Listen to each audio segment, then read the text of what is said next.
Welcome, everyone, to the C-Suite Sales and Marketing Perspectives podcast. I'm Steve McDonald, your host. And today, I guarantee you, we're going to have a conversation that's going to make you rethink. We're going to rethink ABM at its core.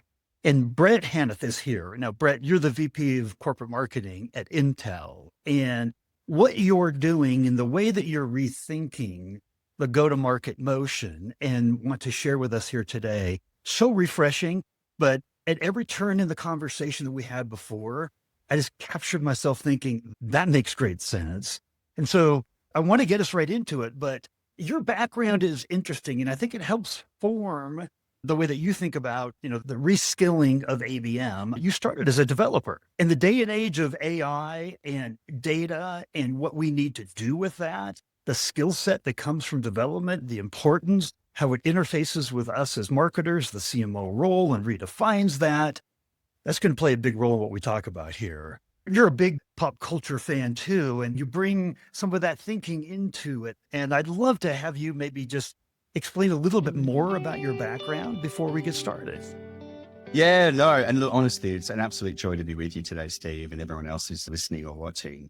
Yeah, I'm a little bit of an oddball from a career perspective. Number one, because I started as a developer, and you're quite right, but it was a developer in the 80s. All right. So it's changed a lot over time, obviously. But what I really appreciated that was just how computers work at its core, how compute supports a business, how it supports a marketing function, how it, creates new experiences for people. So I've always been technology forward in just what I like.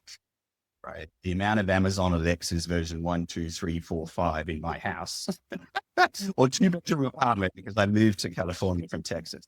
It's an indication of me just wanting to stay abreast of stuff, right? And technology in all its forms. I think on the pop culture side, what I love about my downtime, a couple of things. One, I watch 80s horror, which is a bit odd for some people because it puts me so I can turn it off. But I also thoroughly enjoy seeing how things burst into pop culture zeitgeist, like, K-pop Demon Hunters, for example. And you can be all blasé, all laboobos. There's just these things with marketing support pop and are heard in a very fragmented consumption space that are not only enjoyable when you consume them, but as a marketer, you go, how did that pop? Products? Was it its activation? Was it its promotion? I find it quite fascinating. And it's also a nice distraction, like K-pop Demon Hunters, from Xeon and core compute and laptops. I mean, it's a nice escape for the brain, but it's aligned to what we do every day. Yeah. Well, it's interesting because, I think I never met somebody else. I never thought about it this way, but lots of times I'm watching a movie or a show and how they develop the storyline, because in the end, as marketers and ABM go-to-market strategy, we are weaving a story about who we are, why we should be trusted, why we should be on the inner circle with our buyers in helping them grow their businesses. So there's a lot to learn from there. I love it. Here's what I want to do to start us out. Before we talk about the evolution of ABM, it's probably good to talk about why you think that the model is fundamentally broken. What's broken about ABM, so that when we talk about the evolution and fixing it, you kind of know where that foundation's coming from. I think what's broken with ABM is a misaligned set of expectations as to what it can immediately deliver for you. Right. And I think it's across the digital marketing. It's across what happens on the consumer realm where I can attach an outcome to an ad, right? A click to a buy. In ABM, which is a B2B space, and therefore a lot more messy, multiple channels required to convince someone of a message or change a perception, which may in 18 months deliver an outcome. And I feel that ABM is sometimes misconstrued as a way to shorten the buying cycle. And I can measure its outcome in a matter of days, as opposed to, reflective of the sales cycle. So I think that is an initial misconception. I think also what's broken is that sometimes ABM projects fail and then people stop. It's not working, turn it off. It's not delivering the value to me. And sometimes it just takes a perception shift as to what it could immediately versus long time deliver. Two, how the approach may tweak to produce the types of things you're looking for. But I look at an ABM as a layer cake, and there are many objectives of this cake, as opposed to just looking good or creating the engagement or closing the deal. And setting your expectations at every part of that layer helps you understand the value that you're getting out of the thing. So for me, it's those two fundamental things, like come in with a firm understanding of what you're truly trying to deliver, because it's multifaceted, and adjust the expectations, not only with you within your team, but with your stakeholders. Because ABM is now within Intel used as within ABM campaign, when really, I would argue, a lot of people don't know what it means. The idea that it's a campaign, which is simultaneously used for demand gen strategy, short-term, right, lead generation, like the idea of a campaign. I love how you talk about balancing short and long-term there, right? Every C-suite executive that comes on this podcast, we ask the question, what do you feel are the two greatest challenges for creating long-term sustainable growth? Number 3 challenge is the balance between short and long-term. And ABM is a long game. ABM is about building relationships, establishing trust. It could be 6 months, 8 months, 15 months. So the idea, though, that we go into our board meeting and one of the first questions is, how's the quota going this quarter? What does next quarter look like? Right? We have very short-term pressures, but by the very nature of ABM and building relationships with an entire buying committee, that's not a short-term strategy. So by definition, there's friction built in, right, from the very beginning. Yeah, I completely agree. And I love the points you make, because I think also an understanding of ABM not only as a pipeline creator, where marketing is driving the pipeline outcome. For me, it's driving a better partnership and connection with sales, which has always been a perennial issue between marketing and sales. Truly, what value to deliver? What value are you giving me to the leads I pass? Because I also see one of the biggest values of ABM is just intelligence gathering and then informing a rep to be better in person. So it's not only a tool to open doors that have not been opened before, but it's a tool to allow those doors that were already open because the covered account is covered, to help them understand, well, we detected this as a talking point you should use tomorrow, and see how that deepens the relationship. But then that comes, well, how do I measure a relationship health? And how do you reflect that in macro terms to a C-suite? Look, I'm improving the quality of conversations your reps are having, not just the results of the pipeline that's sitting in Salesforce. And that's what we're playing with inside Intel. I stress to the team, okay, we got the maniacal focus on a pipeline contribution and its percentage of total value, right, of the pipe. But I also want to see what report you're sending to each rep on their covered account as to what we see happening on all the properties we own, all of the intent we see from Sixth Sense, all of the MarTech that we've invested a lot of money in. Gives us a lot of insight on our covered accounts. How are you packaging that up as true value? Because I know if I'm a rep, I get up, what am I doing today? Okay, I got the meetings in the calendar, but I should also be dedicating a lot of my time into research into the market, the context in which my customer operates. And so I really see this ABM thing as this incredibly powerful motion that we need to tease out. What does my company need from me right now? Better relationships, because they're already established, but we just need to change perception within those. Or am I in just hard mode account acquire, right? Because they're new relationships, they're new business that we're trying to create, share of wallet type of conversations, but being very deliberate in what you choose to make it powerful for. So tell me if I'm taking away this as a right takeaway, because you emphasized insights there. And here's one of the other things that's come out of all the executives that have come on to the podcast here is there's nobody in charge of insights. We got chief information officers, chief technology officers, chief customer officers, chief experience officers, chief strategy officers, chief innovation officers, chief marketing officers. We've got CEOs, CROs, right? Who's in charge of insights? But everything that you said there, like the ABM model and building relationships is fueled by, and this is something that you brought up on our last conversation, fueled by trust. Trust is fueled by, you said sales reps should be spending a lot of time learning about the market, right? So those insights is what allow them to be the Gartner trusted advisor, right? Not seller. Nobody wants to be sold to, right? We want to be advised. We want to talk to somebody who feels like a peer, right? Like a colleague of ours.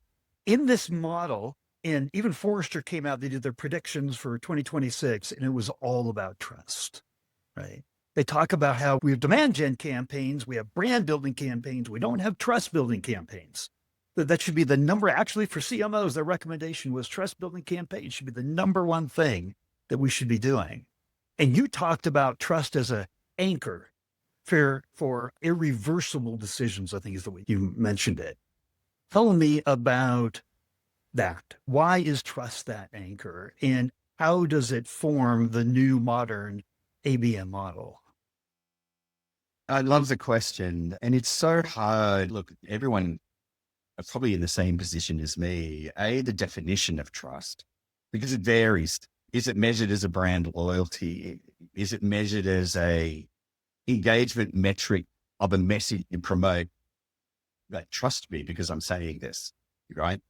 Or to your point, is it a measure of the effectiveness of a rep in the meetings they have because they're armed with the right materials and tools to build that deep relationship? So for me, trust is bedded in a few things. People can't trust you if you don't have the product.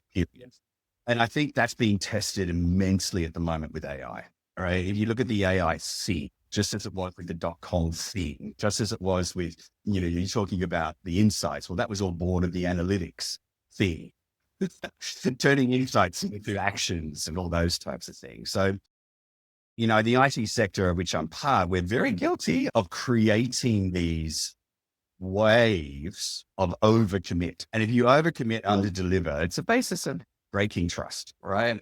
I sort of feel, particularly with ABM, and you're targeting a message to an account or a segment or an audience of a specific type, whatever you project through there has to be bedded in some form of truth.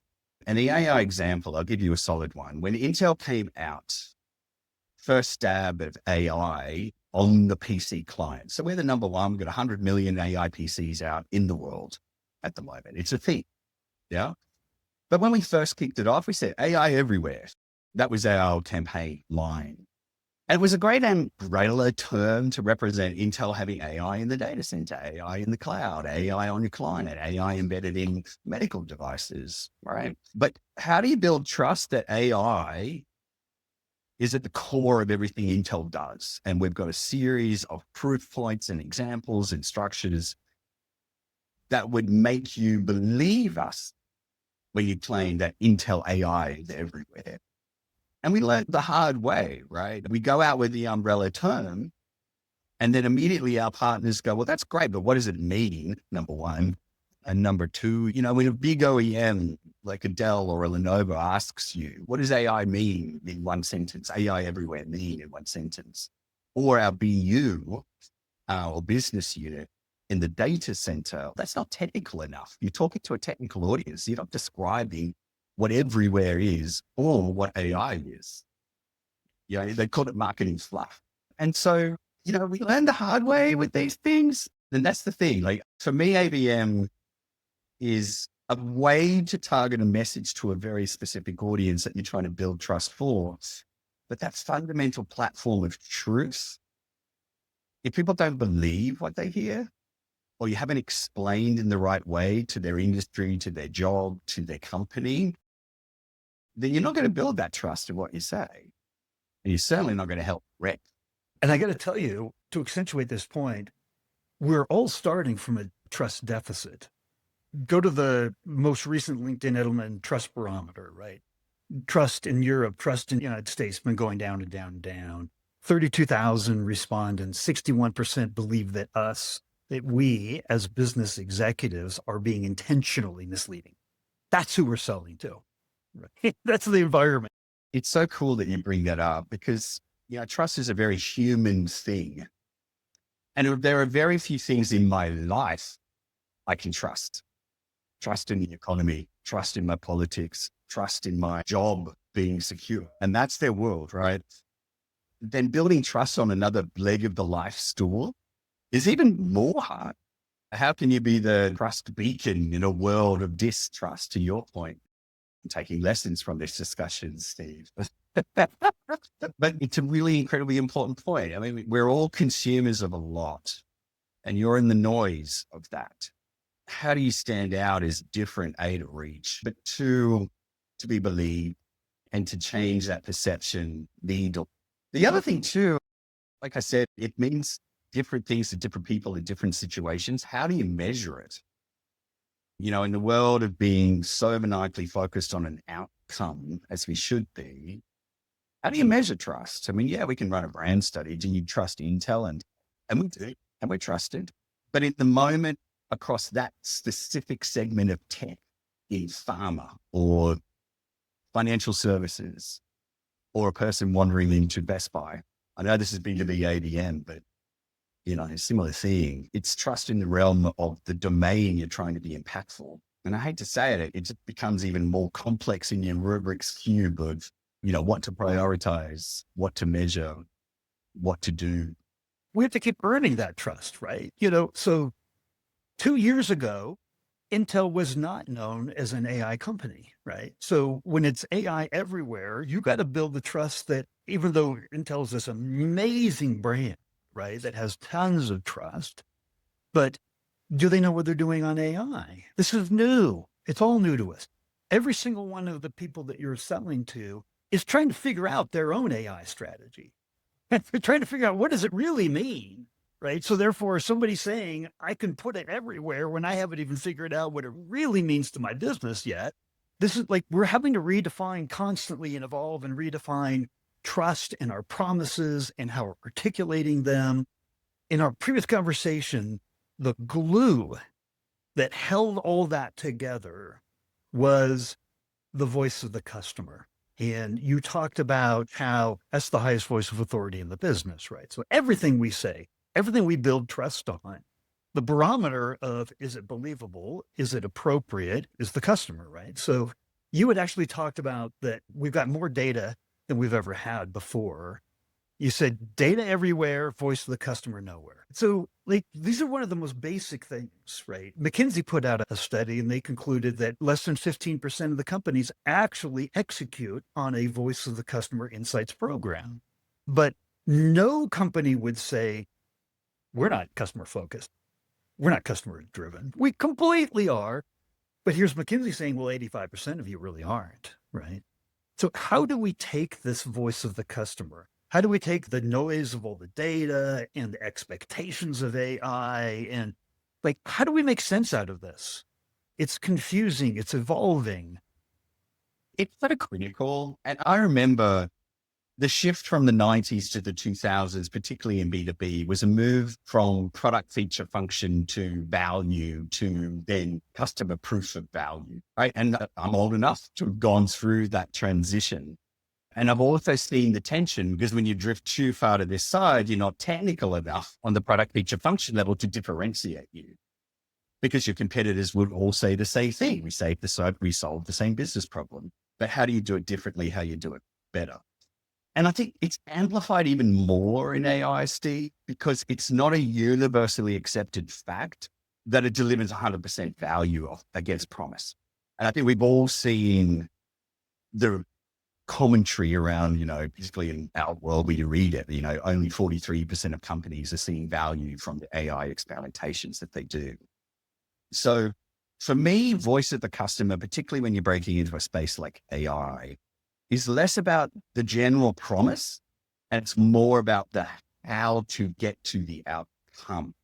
Is the proven stack. Here is the software you need to install. Here are the steps that you take to train. Here's the steps you take to infer. Here's an environment that you should stand up to make it work. And we saw this happen in the 90s when we tried to get people off the mainframe and onto Linux servers. And it wasn't about just like, hey, move to Linux and you can save money, or move to Linux and you can be more performant. It was, here is the technical proof. Here are the solution architectures. Here is the consulting that helps you move. Whole industries stood up to enable this shift, to get that groundswell of support. And not only that, a critical mass of understanding in the general community of IT of how to make it work. And I think that's where we're at the moment. It's very new science.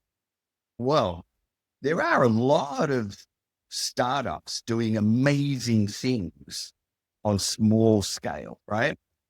But when you are a big enterprise business who want to commit wholesale and spend a lot of capital, spend a lot of people, spend a lot of dollars, taking big bets on little small scale companies is foreign to them, which is why the success of things like SAP and Salesforce, they're proven, right? I think we're just in this natural ramp of an incredibly inspiring tech, but without that critical mass of just general skills in the community, proven stacks, leaders of solutions that we'd all love to be quite honest, right? We want to be that one. NVIDIA's done a brilliant job because they were the first mover.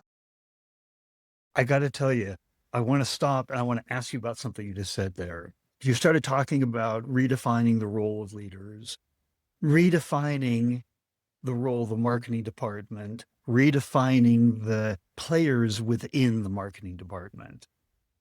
Never before did we think we should probably have some prompt engineers in here, which means we should probably have some developers in here, right? I see what I want to do, but I don't know how to do it. And I will raise my hand. I spent about half of my working time over the holidays trying to write a multi-stage prompt that I kept running into issue after issue because I'm not a developer, right? One of the first things I did after the holidays is I pick up the phone, I called, right? I messaged Slack over to my lead developer and I said, okay, you got to help me. I can't do what I want to do without your skill set. And you've done something amazing. You've taken a significant portion of your team and you have outsourced it to Accenture. And if you could tell us why and what kind of skill sets you needed, what kind of things you need to be able to dial up and dial down, and why you're redefining how your marketing department is providing the service internally needed for an ABM go-to-market strategy. And I just thought it was fascinating. Yeah, no, and it's all related to Intel as a whole company. And we've got a new CEO, Lip-Bu who's really pulling the company to be future forward. But he's very AI centric. There's AI in our business. And to your point, we didn't have prompt engineers. We didn't have hard engineers. It was all old outside or to our IT department. Yeah. We were the business geeks, but we weren't the tech geeks. And there were many other areas. And what I've stressed with the move to Accenture, which was actually the decision of our previous CRO or CCO at the time, where he wanted the old infinity loop of the customer experience, right? From educate to sell to acquire to support to renew, all of, that traditional loop, and how sales, marketing, engineering, business unit all contribute their connected value to that loop to make it sustainable and grow. And so he made the decision, and it was hard, deliberate decision to make, and even harder as a business to execute. Because when you make that decision, it immediately has human impact. And I don't want to belittle the huge amount of effort and experience that left the company because of the decision that we made. And that was hard for us to absorb, number one. That gave us the opportunity to completely reconstitute the marketing function in terms of what is needed, not only for today, but more importantly for tomorrow. So the prompt engineers, the data engineers, the agentic AI engineers, on top of the great creative people, the great campaign people, the great ABM and MarTech engineers. And really, we're in the middle of this stand up. So the decision was made in January. You signed the contract in June. I'm not saying live, but you start activating in July. And then we turn the service on in September in its minimum viable product.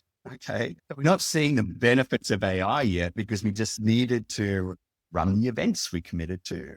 All right. Or support the partners with their activities that we committed to. So we spent a lot of Q3, Q4 calendar last year just stabilizing a majority outsourced execution framework. And we're quickly now pivoting to what does this mean for us? Now, on the ABM front, we have that vision, right? You get all of these intent signals. I want an agent to write an email to address that audience with what they're currently doing today, and then agentically inform the rep that, hey, we're doing this on your behalf, and here is what the response has been, as opposed to us compiling a PowerPoint and having a 30-minute update in a 1/4 meeting in sales. So the vision is clear about the possibility of this stuff. But to our point before, there's no package app for that. Like, where is Adobe taking their marketing MarTech? Where is Skillset taking agentically their platform? What do we have to craft our own? And we're in the throes of designing something that will A, quickly deliver something to us, but B, and this is my biggest worry bead of this, because the industry is so nascent, and we've seen this play out before, lots of little unicorns. I say small, but they're big. They're not $10 million companies. They're 300, they're 1 billion, whatever. But they quickly get absorbed by the Adobe that you abandoned, or by the Salesforce that you made a decision to pivot from. And you have that whole thing that you have to manage. I'm really worried that choose the right areas to immediately jump on, where you don't inherit technical debt, number one. Like, do I have to have now a full-time engineering team to keep this thing up to date and running? And B, you were very clear at the start why you were doing it, and you're measuring its outcome as soon as it goes live, and quickly retire if it didn't deliver on its promise. Yeah. And I just think, just like ABM, this whole AI thing can make that thing so powerful, but be incredibly deliberate of distilling the vision from the promise to what you can deliver. Now, the essential relationship to the original question just gives us this flexibility. All right. So this quarter, I need real engineers to develop the first pass. Now I need a beef up in campaign to light that motion up. Now I need a beef up at my .com team to optimize the digital experience aligned to the ABM-ness. Because as you know, the DX side is such an integrated part of the emails you send, the webinars you host, the physical events that weave into the whole ABM experience that you're creating. And this ability to go to them and say, I need that today, I need that tomorrow, take that down, put this up, was incredibly powerful to me. And you've worked at big companies before. The ability to ramp up and then go down a permanent workforce, it's difficult. And in Intel, it was even more difficult because very publicly we were cutting costs, right? And so for me to justify, hey, I need 10 engineers tomorrow to engineer an agentic approach, I wouldn't get that approved. But now with this relationship, I can pivot up, pivot down. It makes us rethink. I literally just did a podcast with the VP of Global Vendor Relationships at Google. And he talked very eloquently about the strategic power of outsourcing, right? Part of what you're talking about here, it's not just about we have to have the talent internally. We can't rely on an outside source. We can't control. We can't. It could be actually the exact opposite, right? It's sometimes much harder to control internal teams and people than it is a contracted outsourced relationship that you can manage and you can monitor, right? And they're held accountable by contract, right? So what you're doing, this isn't about specializing in my mind. We've had, as CMOs, we keep getting more and more and more added to our plate that we need to manage. We all do as C-suite executive, just to run our go-to-market strategy, right? AI was something that we didn't get a bunch taken off of our table. We got a lot more added on to our table. We don't. It just gets added. You're right. Yeah. So here's my last question for you. It's the most important one because we've covered a lot of territory here.